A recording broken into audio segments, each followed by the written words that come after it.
From the dusty streets of Buenos Aires to the hallowed halls of the Vatican, Pope Francis has walked a path unlike any before him. His story is not one of perfection, but of deep conviction, a life rooted in faith, sharpened by hardship, and defined by service. In a fractured world, he has become a voice for unity. In an age of excess, a model of simplicity. In a church often paralyzed by politics, a reminder of its mission to heal. His words have echoed in parliaments and plazas, in prisons and refugee camps, in grand cathedrals and remote villages. But it is his actions, small, consistent, grounded, that have truly defined his time as Pope. He has not sought to please everyone. He has not shied away from conflict. But through it all, he has remained faithful to the vision he first shared from the balcony in 2013. A church that goes out, that listens, that accompanies. As history judges his legacy, it may be less about doctrine and more about direction. Less about authority, more about authenticity. He has reminded the world, and the church, that the gospel is alive and it walks with the people. In the end, Pope Francis is not just a religious figure. He is a global conscience, a pastor to many, a reformer to some, and to all, a sign that leadership can look like love in action, with a quiet strength that left a lasting impression on young Jorge. Their home was full of faith, frugality, and firm values. Catholicism wasn't just a belief system, it was the rhythm of their daily lives. The Buenos Aires of Jorge's childhood was a city in flux, caught between European aspirations and Latin American realities. It was a place of tango and turmoil, political upheaval and vibrant street life. Amid the noise and color, Jorge found peace in silence, often retreating to the church or the pages of literature. He was a bookish child, introverted but observant, and deeply aware of the suffering around him. A bout with severe pneumonia as a young man nearly claimed his life. During his recovery, he felt a spiritual pull, a quiet stirring that would later become a roaring call to the priesthood. Those formative years left a mark. He saw firsthand the gap between rich and poor, the power struggles between populists and oligarchs, and the church's role as both refuge and authority. These experiences laid the foundation for a lifetime of solidarity with the marginalized. In school, Jorge was known for his seriousness and intellect. He studied chemistry before entering the seminary, a decision that startled some who saw in him the makings of a successful professional career. But Jorge felt something deeper, a sense of purpose that couldn't be explained by worldly ambition. In 1958, he entered the Society of Jesus, the Jesuits, an order known for its rigorous education and emphasis on justice, intellect, and discipline. The Jesuit motto, Ad Majorem Dei Gloriam, for the greater glory of God, would become a guiding principle for the rest of his life. Bergoglio's entry into religious life coincided with a period of transformation in Argentina. Economic struggles, the rise of Peronism, and the growing divide between conservatives and progressives made the church's position increasingly complicated. Jorge witnessed the church's entanglement in politics, and the dangers of clerical power left unchecked. Even at this early stage, he stood out among peers for his blend of deep piety and common sense. He wasn't impressed by privilege or pomp. He preferred humility and action, principles that would shape his leadership decades later. His theology was practical, rooted in the everyday realities of his people. He embraced the Jesuit tradition of intellectual engagement, but never lost touch with the street-level view. He saw Christ in the poor, the sick, and the ignored. This belief wasn't theoretical. It was personal, visceral. As a young Jesuit, he taught literature, psychology, and philosophy, and he was known for his demanding standards. But students also remember his warmth and integrity. He didn't preach from a pedestal. He taught by example, often stepping into the lives of his students with care and candor.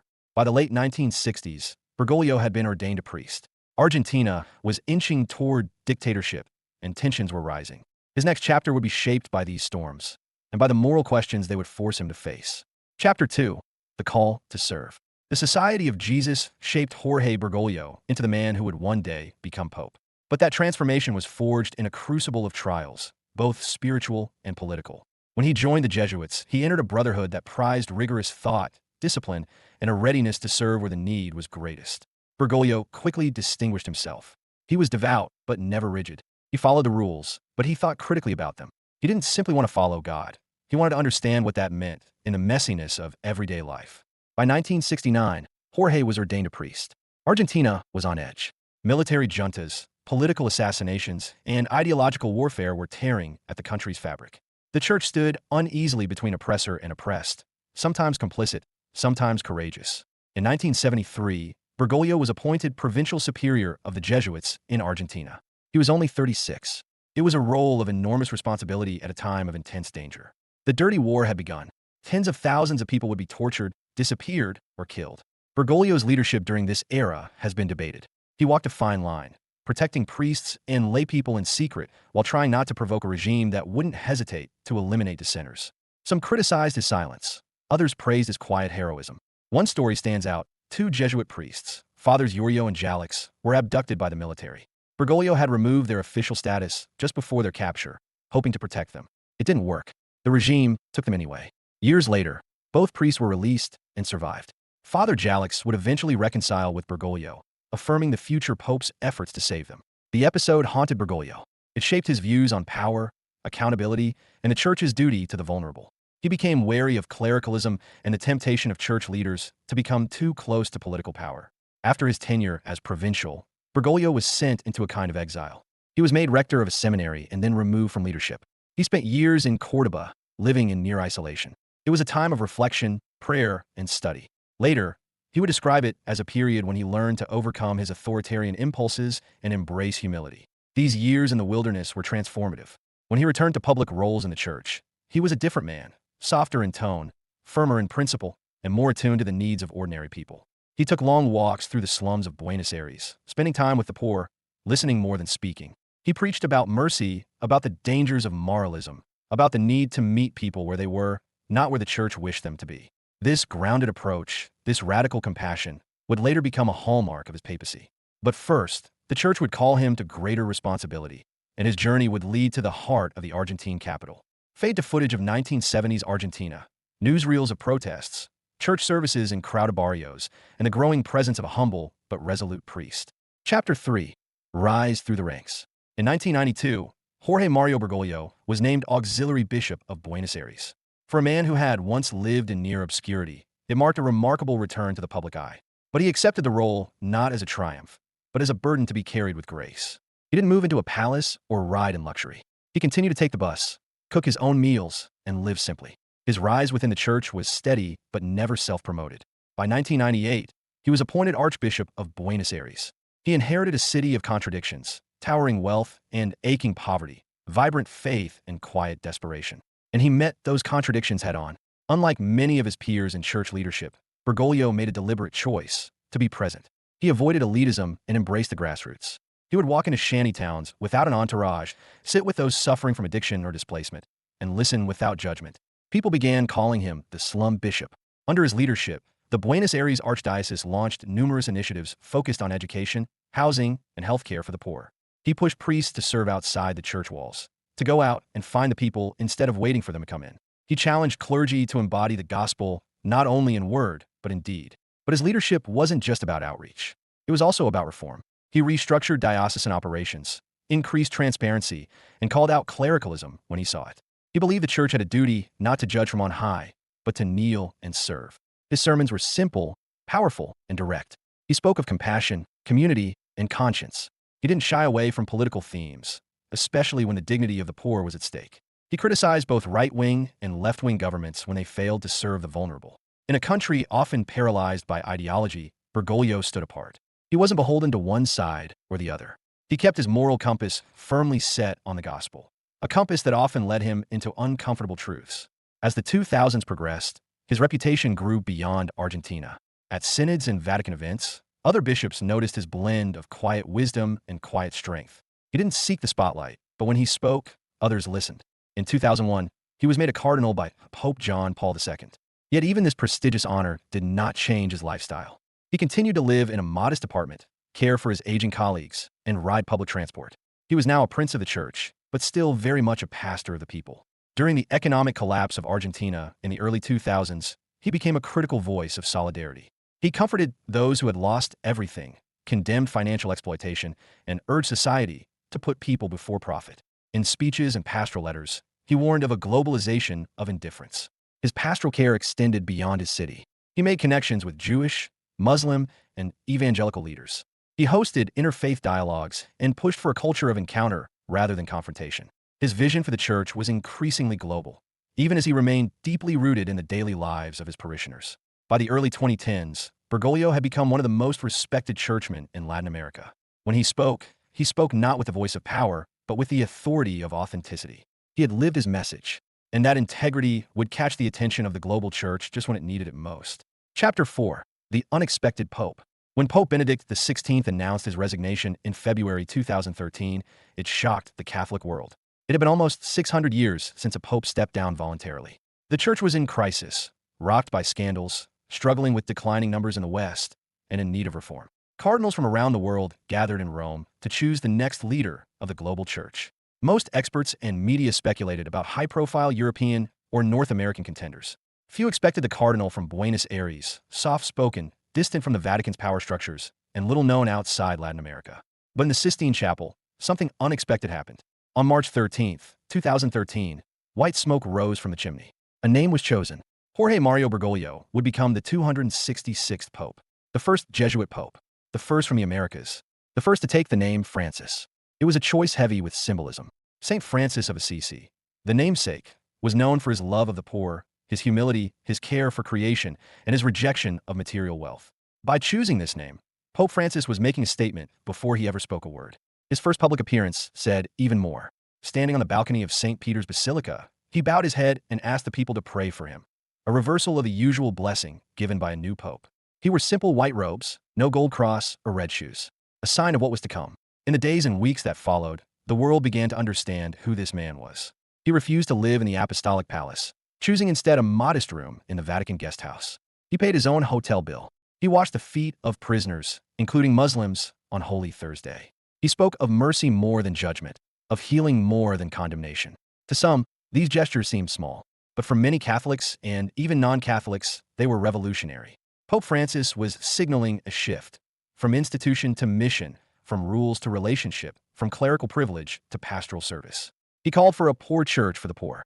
He emphasized dialogue, not dogma, and he began to tackle corruption within the Vatican itself, reforming financial institutions, holding bishops accountable, and advocating for transparency.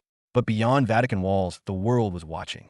Here was a pope who didn't lecture from a throne, but who walked, listened, and embraced the wounded.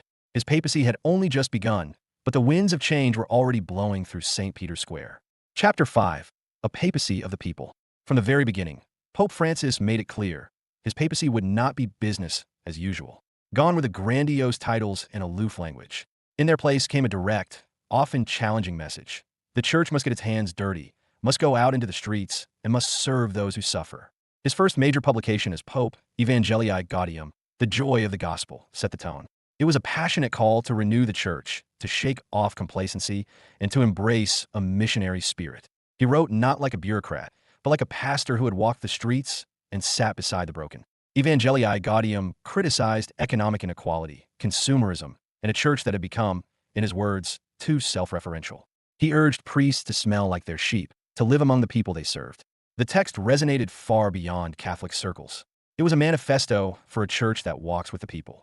Francis's papacy has centered on a few recurring themes: mercy, humility, justice, and proximity to the marginalized. He has said repeatedly that reality is greater than ideas, a philosophy that grounds the Church in lived experience, not just theology. Early in his tenure, he created the Council of Cardinals, a global advisory group, to help reform the Roman Curia, the Vatican's central administration. He streamlined departments, increased oversight of financial institutions, and replaced entrenched officials. It was a slow and sometimes painful process, but it showed his willingness to confront dysfunction. His tone in public addresses broke from tradition. He told young people to make noise, to disturb the status quo. He told bishops not to act like princes. He spoke openly about the failings of the Church, including its role in covering up abuse, and he met with victims, often in private, without fanfare. Pope Francis also re-centered the conversation around mercy. In 2015, he launched the Jubilee Year of Mercy, encouraging confession, forgiveness, and acts of compassion. He emphasized that no one is beyond God's love, including the divorced, the poor, and those the Church had historically excluded. He did not shy away from hot-button issues, but his approach was pastoral, not punitive. While upholding Church teaching, he called for understanding, especially on matters of sexuality, family, and human dignity. His famous line, "Who am I to judge?" spoken about gay individuals seeking God, signaled a shift in tone that was both celebrated and criticized. His emphasis on synodality, shared decision-making, marked a new chapter in church governance. He invited bishops, clergy, and lay people into deeper consultation, believing the Holy Spirit speaks through all the faithful. The synods on the family and the Amazon highlighted this approach, showing a church wrestling with complexity rather than issuing top-down edicts. Visually and symbolically, Francis remained consistent. He rode a modest car, wore simple vestments, and reached out to those often unseen: prisoners, migrants, street vendors. He gave voice to the voiceless, insisting the church must always look outward, not inward. Critics accused him of sowing confusion, of leaning too much on compassion at the expense of clarity. But for many, he restored credibility to a church in decline, not by changing doctrine, but by changing its posture. His leadership style reflected the Ignatian spirit, contemplative in action. Every reform, every homily, every foot-washing ritual pointed to a deeper truth, that the church must follow Jesus not just in worship, but in service. Pope Francis had begun to transform the world's expectations of what it meant to be pope, not through power, but through witness, not by commanding from above, but by walking with those below. Chapter 6. Champion of Social Justice. If there is one thread that runs through the heart of Pope Francis's mission, it is his unwavering focus on the poor and the marginalized. From the villas miserias of Buenos Aires to the global stage, he has stood as a moral voice against what he calls an economy that kills. Francis's critique of modern capitalism is not ideological, it is pastoral. He does not argue from theory, but from what he sees and hears: parents who cannot feed their children, migrants who risk death for a chance at dignity, young people crushed by joblessness and hopelessness. To him, these are not statistics. They are faces. They are names. In Evangelii Gaudium, he wrote with prophetic urgency: "How can it be that it is not a news item when an elderly homeless person dies of exposure, but it is news when the stock market loses 2 points?" This was the gospel confronting the global economy, not in abstract but in the flesh. He has repeatedly condemned what he terms the idolatry of money, a system that places profits over people. He speaks out against trickle-down economics, calling it a failed theory. Instead, he emphasizes the dignity of labor, the right to housing, healthcare, and education, and the duty of governments to serve the common good. Francis's messages on economic justice often echo Catholic social teaching, but his delivery is urgent, unsparing, and global. He denounces tax evasion, corruption, and financial systems that trap nations in debt.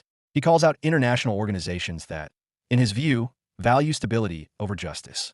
He has visited slums, refugee camps, and war-torn regions. In each, he listens. He prays. He embraces. His physical presence, bending to kiss a disabled child, sitting down with homeless men, comforting survivors of violence, speaks as loudly as his words.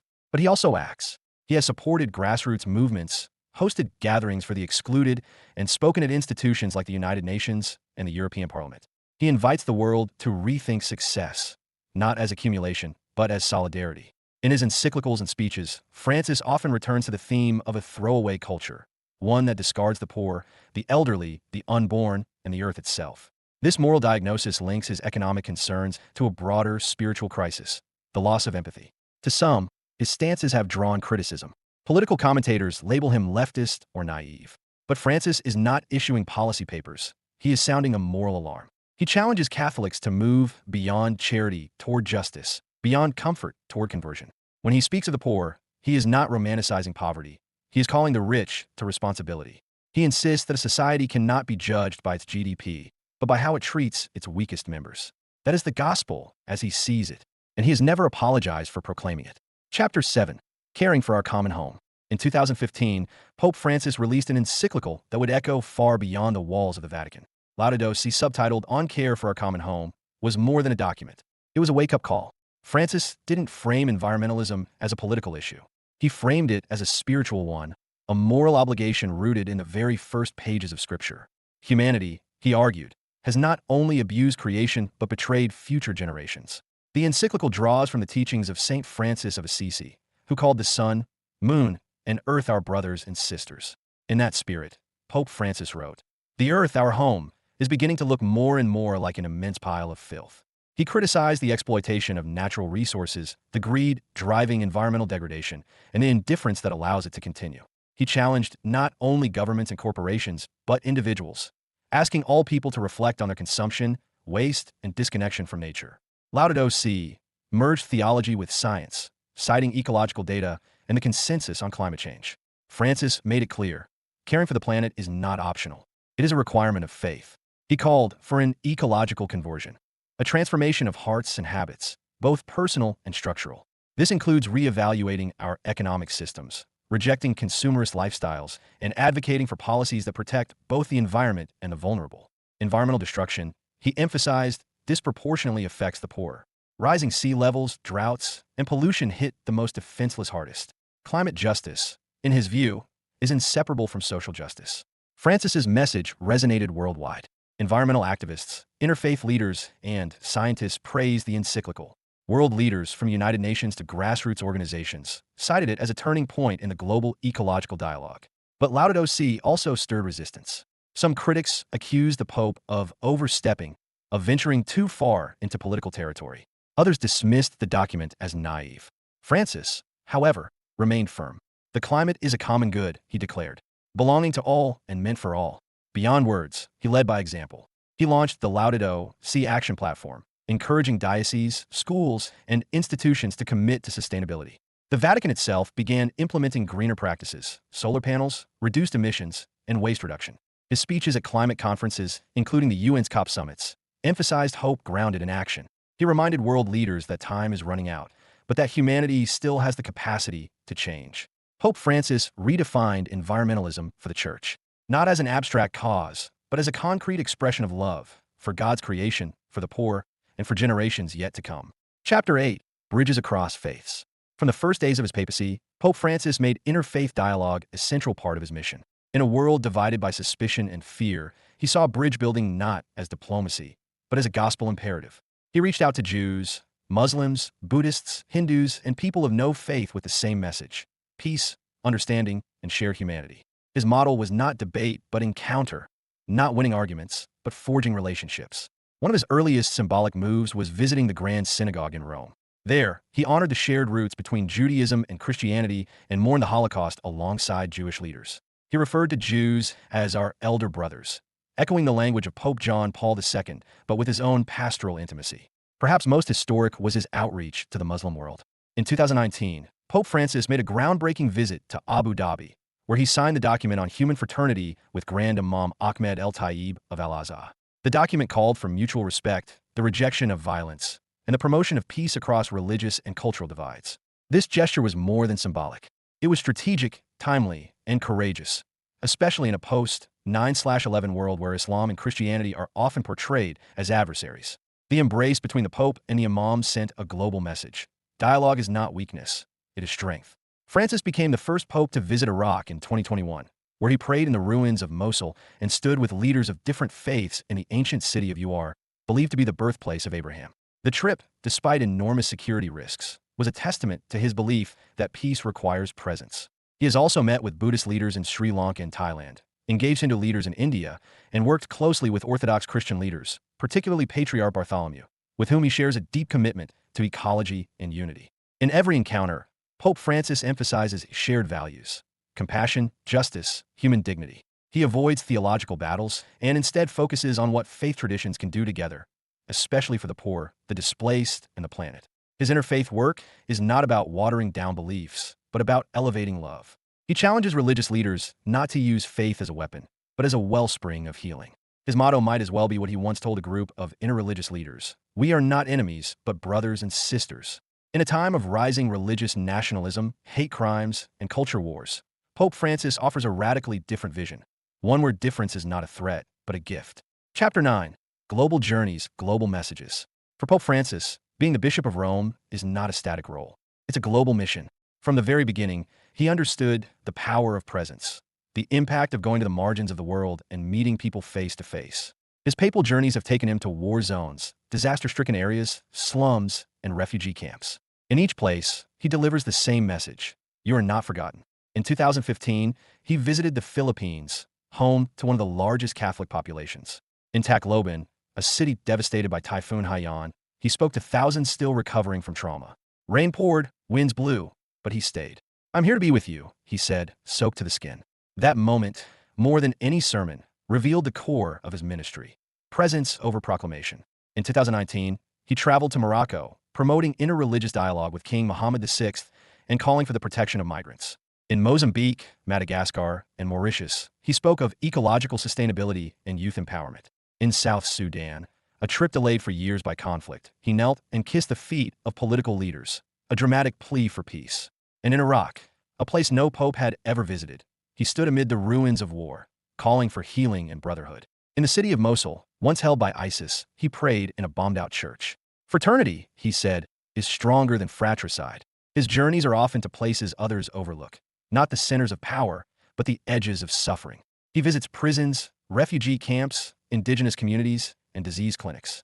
And always, he listens more than he speaks. Even in more formal settings, his tone remains pastoral. Speaking to the U.S. Congress in 2015, he quoted Martin Luther King Jr., called for unity, and urged compassion toward immigrants and the environment. At the European Parliament, he warned against a throwaway culture and called for policies rooted in human dignity.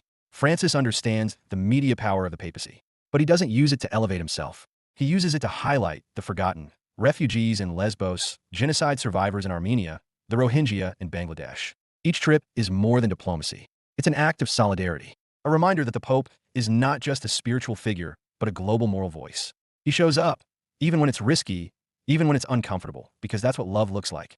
Chapter 10, Reflections and Legacy. As the years of his papacy have unfolded, Pope Francis has continued to challenge, inspire, and sometimes confound the world. He has remained true to his mission, to be a pastor first, a reformer second, and a servant always. Inside the church, his leadership has not gone unquestioned. His emphasis on mercy over strict doctrine, his openness to divorced and remarried Catholics, and his pastoral tone toward LGBTQ individuals have drawn criticism from some traditionalist factions. Accusations of ambiguity or doctrinal laxity have been part of the discourse. And yet, his message remains deeply rooted in gospel values: compassion, humility, inclusion, and justice. Rather than reinventing Catholic doctrine, he has sought to reorient the Church's focus, from the powerful to the powerless, from rules to relationship. Those close to him say he governs with discernment, slow, reflective, often consulting a wide range of voices. He dislikes micromanagement and prefers trust over control. He encourages bishops and priests to be close to their people, to avoid clericalism, and to embrace simplicity. His daily habits reflect this ethic. He lives in a modest Vatican guest house, not the traditional papal palace. He rises early, celebrates Mass, eats simply, and spends time reading letters from people around the world. He often makes personal phone calls to the sick, the grieving, or the forgotten. One of the most enduring stories comes from a janitor at the Vatican, who mentioned to a journalist that he once received a surprise call from Pope Francis after his wife had passed away. "He just wanted to tell me he was praying for her," the man said, with tears in his eyes. That is Francis, a pope of proximity. His legacy also includes the way he has redefined papal communication. Through interviews, informal conversations, and plain-spoken language, he has opened the papacy to dialogue. He has made mistakes, admitted them, and sought forgiveness, modeling the transparency he preaches. He has also elevated voices long underrepresented in the Church: women, indigenous peoples, young people, and migrants. While structural changes remain gradual, his appointments and rhetoric have pushed the conversation forward. In the global arena, he has continued to act as a mediator and advocate for peace. From Venezuela to Myanmar, from Ukraine to the Mediterranean, he calls for dialogue, humanitarian aid, and an end to violence. He does not claim to have all the answers, but he insists the Church must not be neutral in the face of suffering. Pope Francis is a complex figure, both loved and challenged, both admired and opposed. But above all, he is consistent. Consistent in his message that the gospel is not an idea, it is a way of life. A call to serve, to suffer with, and to walk humbly with God. His papacy may one day be remembered not for a single document or act, but for a tone, a style, a shift, one that brought the Church closer to the street, to the wounded, and to the heart of the world. From the dusty streets of Buenos Aires to the hallowed halls of the Vatican, Pope Francis has walked a path unlike any before him. His story is not one of perfection, but of deep conviction, a life rooted in faith, sharpened by hardship, and defined by service. In a fractured world, he has become a voice for unity. In an age of excess, a model of simplicity. In a church often paralyzed by politics, a reminder of its mission to heal. His words have echoed in parliaments and plazas, in prisons and refugee camps, in grand cathedrals and remote villages. But it is his actions, small, consistent, grounded, that have truly defined his time as Pope. He has not sought to please everyone. He has not shied away from conflict. But through it all, he has remained faithful to the vision he first shared from the balcony in 2013, a church that goes out, that listens, that accompanies. As history judges his legacy, it may be less about doctrine and more about direction, less about authority, more about authenticity. He has reminded the world and the Church that the gospel is alive and it walks with the people. In the end, Pope Francis is not just a religious figure. He is a global conscience, a pastor to many, a reformer to some, and to all, a sign that leadership can look like love in action.